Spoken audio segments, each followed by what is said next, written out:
So I recently just got asked a question from one of you, and it really got me thinking. And basically the question was, would I move to Fort Lauderdale all over again? And if I did, where would I choose to live? And I thought that was a really good question. And ultimately, I really think it would just depend on what stage of life I'm in. So in this video, I'm going to give you 7 different scenarios or categories and let you know where I would live in each category depending on what stage of life I'm in if I was moving here all over again. And make sure to stay till the last one, because the last one is actually a combination of all these categories in one. Let's talk about it.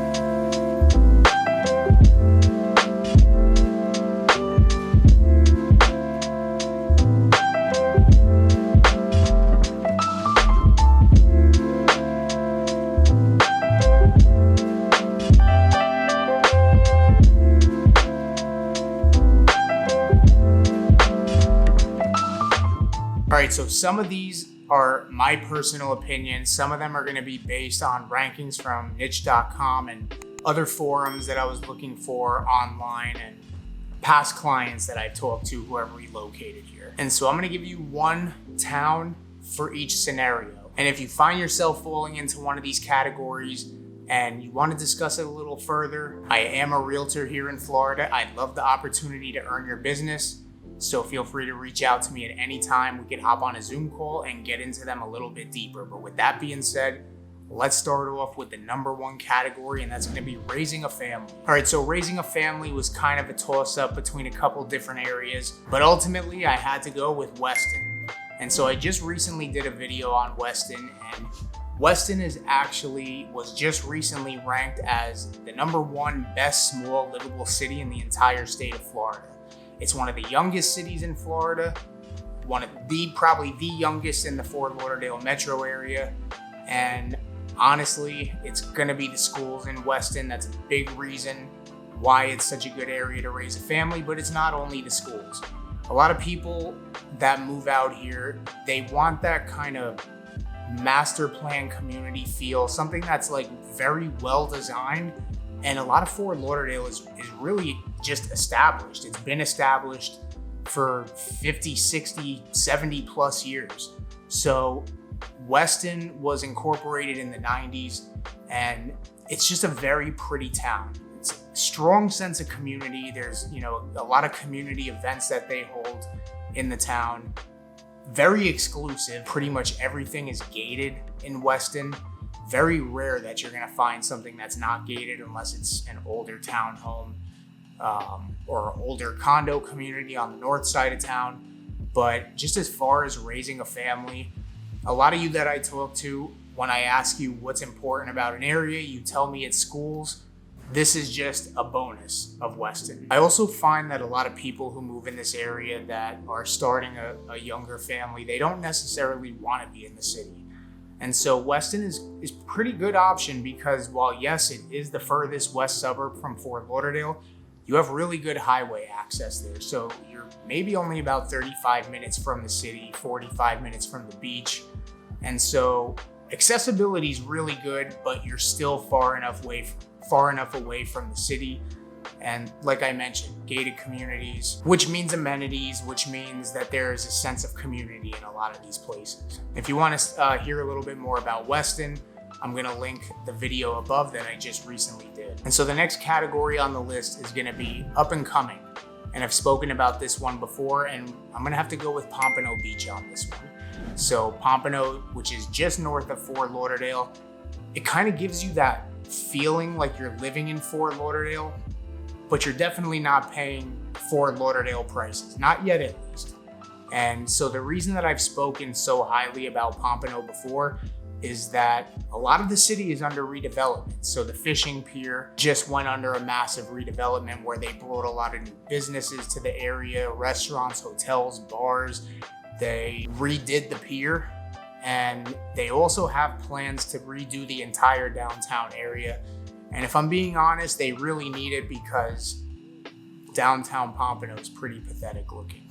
I'm sorry to say it, but it's just very empty. But you can kind of start to see a little bit of progression, but I'm going to show you on the screen what their plans look like, and it's actually pretty cool. And you could find more info, links in the description about this. But Pompano is basically like Fort Lauderdale's little brother. I mean, a lot of people, they just feel like they've been priced out of Fort Lauderdale, and Pompano is probably the next best option because, well, it's right there. It's right there. It kind of has the same vibe minus the big downtown skyline. Another cool thing about Pompano is that while the beach was just redeveloped, it's still much more laid back than what you would see in Fort Lauderdale Beach, for example. And as far as affordability goes, I mean, you have a lot of condos on the beach that are much older, built in the 50s and 60s, and those condos were known to be built a lot bigger, and they're more affordable than what they are in Fort Lauderdale. So if you want to be in the city and you're looking to be close to Fort Lauderdale, something that's up and coming, something where you can get in right now before the prices actually go up, then this is probably where you want to be. So let's talk about walkability. And this one was kind of tough because I could have just said downtown Fort Lauderdale, Flagler Village, but I wanted to think a little bit outside the box. So for walkability, I'm going with Lauderdale by the Sea. Now, this is probably one of the Fort Lauderdale area's biggest hidden gems, in my opinion. It's this really small beach town. It's probably no more than a square mile, and everything you need is pretty much right there. It's very walkable. It is kind of touristy, but it's not like your party touristy area. You get a lot of people that are very specific to this town in particular. They only come to the Fort Lauderdale area to visit this town. And so it's really charming. Everything is kind of located right within the square, which is on Commercial and A1A. A lot of restaurants down there. On the weekends, you'll see live music. They have farmers markets, and it's just a really cool town. It's really kind of hard to put in words. It's just something that you'd have to see. And they really like the fact that it has that small town charm because, you know, a lot of Fort Lauderdale is high rises. And so they actually passed a law in, I believe, 2015 to where condos can't be built over 4 stories. And they did that to protect the small town charm. Now, I probably could have also said the Galt Ocean Mile, which is just south of Lauderdale by the Sea, which is actually part of Fort Lauderdale. But I don't know, there's just something really special about this town, and so I wanted to talk about this for walkability. But just know that you obviously do have downtown Fort Lauderdale, you do have Flagler Village, and you do have the Galt Ocean Mile. Next category, luxury. Again, I could have probably chosen any neighborhood within Fort Lauderdale to pick as in the luxury category, but I want to kind of branch out and give you a broad overview of the entire metro area. So for luxury, I'm choosing Parkland. And Parkland is a very, very, very exclusive town all the way on the northwest corner of Broward County. So this is one of the furthest suburbs aside from Weston, probably about 45 minutes to Fort Lauderdale on a good day. And Parkland's just very exclusive. It's pretty much all commercial. It's pretty much all residential, and anything commercial besides, you know, like a public shopping center here and there, you're gonna have to cross over to Coral Springs. But this is one of the few places where you can find newer housing. Pretty much everything's gated again, except for the unincorporated part of town. And this is the other town that I was talking about with top rated schools. So between Weston and Parkland, you're talking about probably the top 2 school districts. It's all Broward County schools, but we're talking about probably the top 2 towns in the county with the best schools, public schools, that is. And so I guess this could kind of be a toss up, you know, for raising a family and luxury.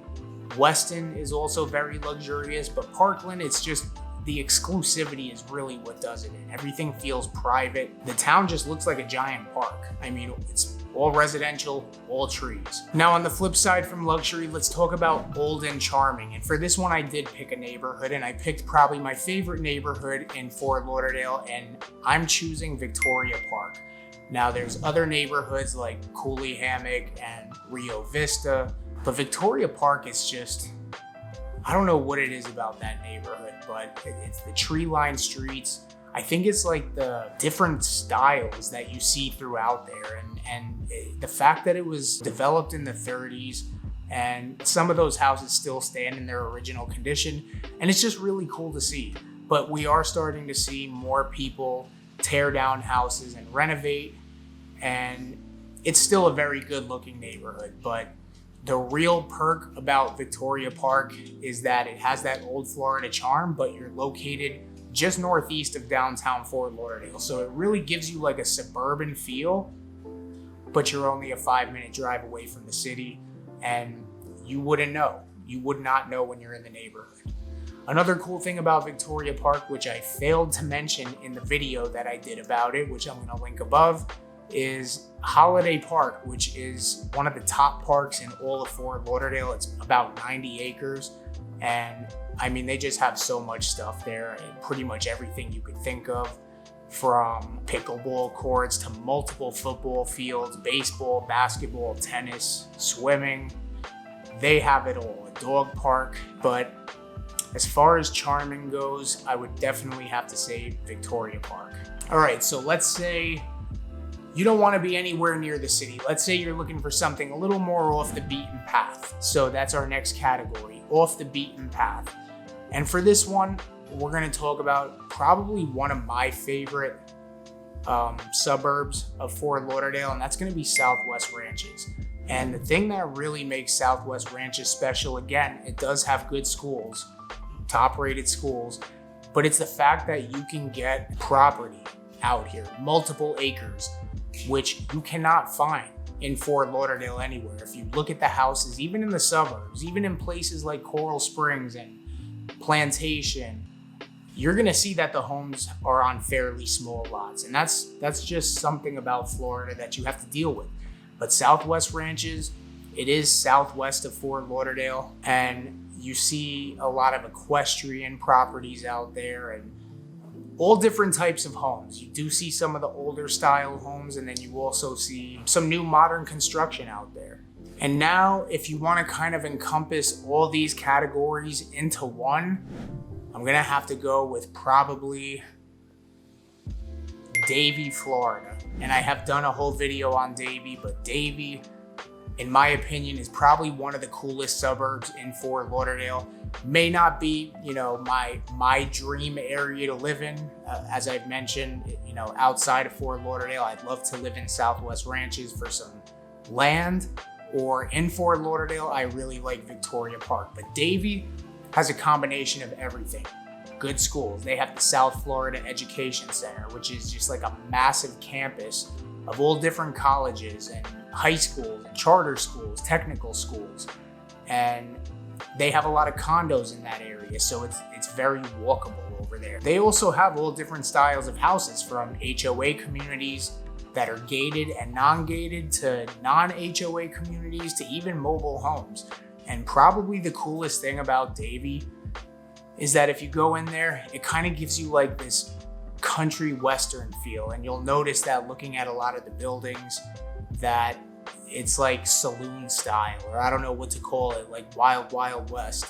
And it's just pretty cool because it's not something that you would expect to see in Florida. It's very unique, but that's just a small part of Davey.